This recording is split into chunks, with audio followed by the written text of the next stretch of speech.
Assalamualaikum warahmatullahi wabarakatuh. Alhamdulillah wa syukurillah, senang sekali berjumpa kembali dengan kalian semua peserta didik kelas 10 MA Ibtidaul Falah. Ini adalah pembelajaran daring kita yang ke-8. Kita masih belajar bab 3. Kali ini kita akan belajar tentang lembaga-lembaga negara Republik Indonesia menurut UUD 1945. Sebagaimana yang lalu kita pelajari bahwa suatu negara punya sistem politik tertentu, dan di dalam bangunan sistem politik itu ada dua komponen penting, satu suprastruktur dan dua infrastruktur.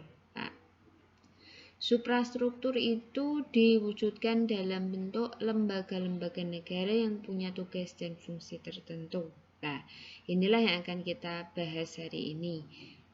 Undang-Undang Dasar Negara Republik Indonesia tahun 1945 sebagai konstitusi atau dasar negara Indonesia mengatur keberadaan lembaga-lembaga negara tersebut sebagai perwujudan suprastruktur politik di Indonesia yang memiliki tugas, fungsi, dan wewenang tertentu. Sebelum ke sana, kita pelajari dulu. Jadi lembaga-lembaga negara itu ada dua kondisi dalam sejarah perjalanan negeri ini. Satu, sebelum amandemen UUD 45, di mana ada sebuah lembaga tertinggi negara yaitu MPR, dan di bawahnya ini disebut sebagai lembaga tinggi negara, yakni DPR, Presiden, BPK, DPA, dan MA. Kalau yang ini, gambar yang kedua ini adalah lembaga-lembaga negara setelah amandemen UUD 1945.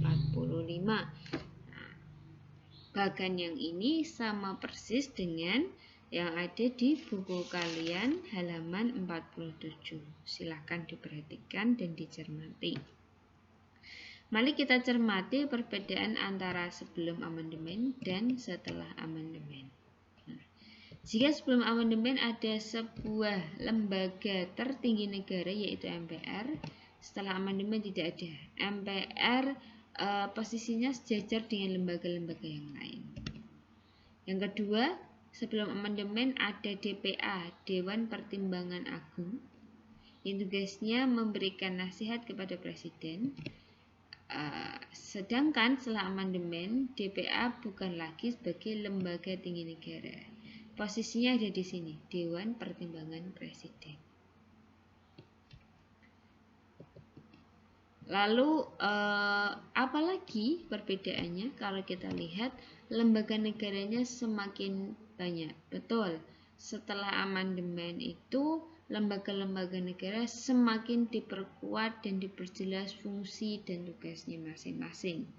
Yang tidak berubah adalah eksistensi dari trias politika, yaitu adanya kekuasaan legislatif, eksekutif, dan yudikatif. Sebelum amandemen pun sudah ada. DPR memegang kekuasaan legislatif, Presiden eksekutif, MA yudikatif.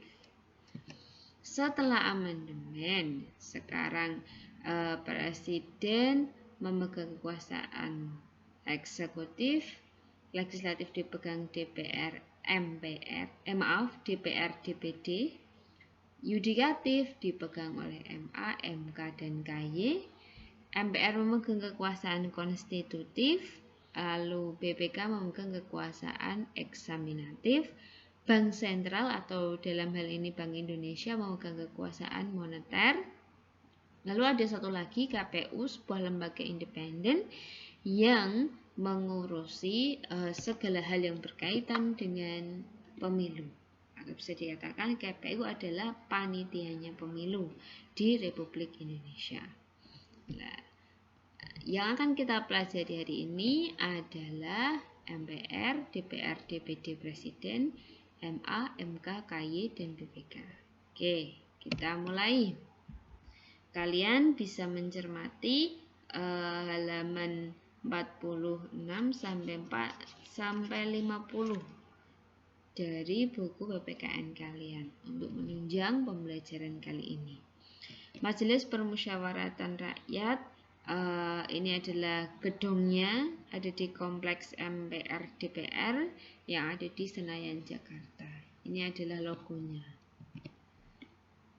Yang kalian lihatnya adalah suasana di dalam gedung MPR ketika sidang paripurna. MPR setiap tahunnya menyelenggarakan sidang paripurna tahunan di bulan Agustus sebelum 17 Agustus. Jadi anggota MPR itu terdiri dari anggota DPR dan anggota DPD.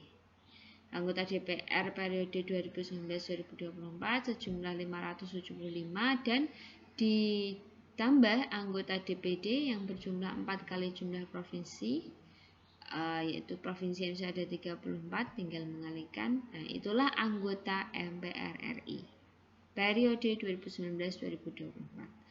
Jadi MPR adalah lembaga tinggi negara, bukan lagi sebagai lembaga tertinggi negara seperti ketika amandemen. Seperti sebelum amandemen. MPR memiliki tugas dan wewenang untuk mengubah dan menetapkan undang-undang dasar, melantik presiden dan atau wakil presiden, memberhentikan presiden dan atau wakil presiden dalam masa jabatannya. Hak dan kewajiban MPR diatur dalam Undang-Undang Nomor 22 Tahun 2003. Oke, itulah Majelis Permusyawaratan Rakyat. Yang kedua, DPR, Dewan Perwakilan Rakyat. Kantornya masih di gedung yang sama, di kompleks yang sama, yaitu kompleks DPR MPR RI di Senayan, Jakarta. Ini logonya. Anggota DPR dipilih melalui pemilu. Indonesia dibagi menjadi daerah-daerah pemilihan yang akan menghasilkan wakil-wakil rakyat yang duduk di lembaga DPR. DPR punya fungsi, 3 fungsi. 1 fungsi legislasi, yaitu membuat undang-undang, membentuk undang-undang, fungsi anggaran, menyusun APBN bersama dengan presiden, dan fungsi pengawasan, mengawasi kinerjanya kekuasaan eksekutif. DPR memiliki hak, ada 7 hak di buku kalian halaman 47-48, silahkan dipelajari. DPR punya tugas dan wewenang, salah satunya adalah tugas untuk membentuk undang-undang dan membahasnya bersama dengan presiden. Itulah Dewan Perwakilan Rakyat. Yang ketiga, Dewan Perwakilan Daerah. Ini adalah logo DPD. Dewan Perwakilan Daerah adalah bagian dari keanggotaan MPR. Tadi sudah dijelaskan. Setiap provinsi memiliki 4 wakil atau 4 anggota DPD. Anggota DPD berdomisili di daerah pemilihannya. Ketika masa sidang tinggalnya di ibu kota atau di Jakarta.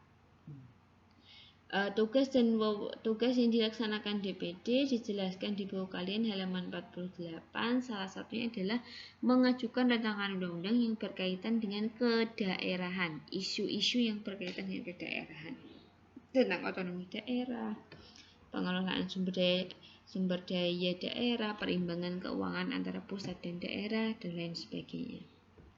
Muncul suatu pertanyaan. DPD sama DPR itu bedanya apa?